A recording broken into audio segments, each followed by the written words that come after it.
সকালে খালি পেটে একটি আমলকি খাচ্ছেন? পরের খাবার বা প্রাতরাশ করার জন্য কতক্ষণ অপেক্ষা করবেন জানা আছে কি আপনার? এই বিষয়ে বিস্তারিত আলোচনায় যাব।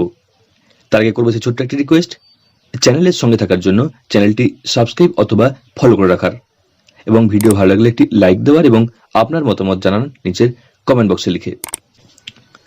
শীতকালে সকালে খালি পেটে আমলকি খাওয়া স্বাস্থ্যের জন্য উপকারী, এ ব্যাপারে সন্দেহ নেই কোনো।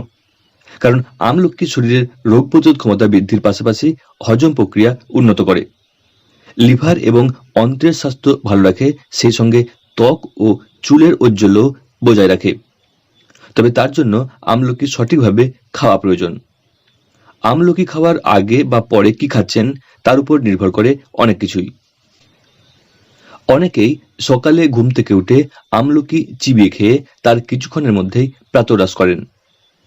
মুম্বইয়ের এক পুষ্টিবিদ লিমা মহাজন বলেছেন, তা ঠিক নয়।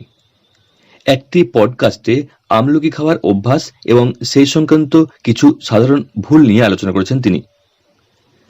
ডক্টর লিমা বলেছেন, সকালে খালি পেটে রোজ যদি একটি আমলকি খেতে পারেন তবে তার থেকে ভালো অভ্যাস আর দুটি নেই।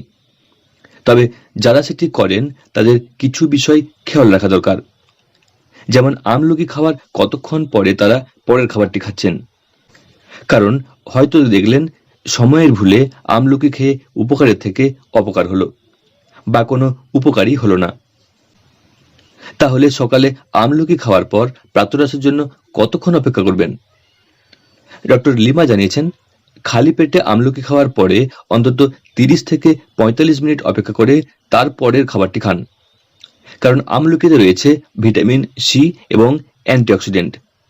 খালি পেটে এটি খেলে শরীর এর পুষ্টি উপাদানগুলো সবচেয়ে দ্রুত এবং কার্যকরভাবে শোষণ করতে পারে।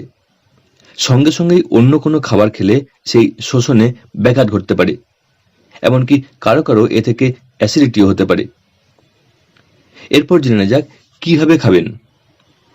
একটি গোটা আমলকি চিবিয়ে খাওয়ার পর 1 গ্লাস হালকা গরম জল পান করলে এটি আরো ভালোভাবে শরীর থেকে বিষাক্ত পদার্থ টেনে বার করতে পারবে। যাদের অ্যাসিডিটির সমস্যা আছে তারা খালি পেটে আমলকি খেলে বুক জ্বালার মতো সমস্যা হতে পারে। সেক্ষেত্রে আপনি আমলকি খাওয়ার আগে সামান্য জল পান করে নিন, অথবা আমলকি কুচি করে তাতে সামান্য মধু মিশিয়ে খেতে পারেন। আমলকি খাওয়ার পরপরই দাঁত ব্রাশ করবেন না, কারণ আমলকিতে থাকা অ্যাসিডিক উপাদান দাঁতের এনামেলকে সাময়িকভাবে নরম করে দেয়।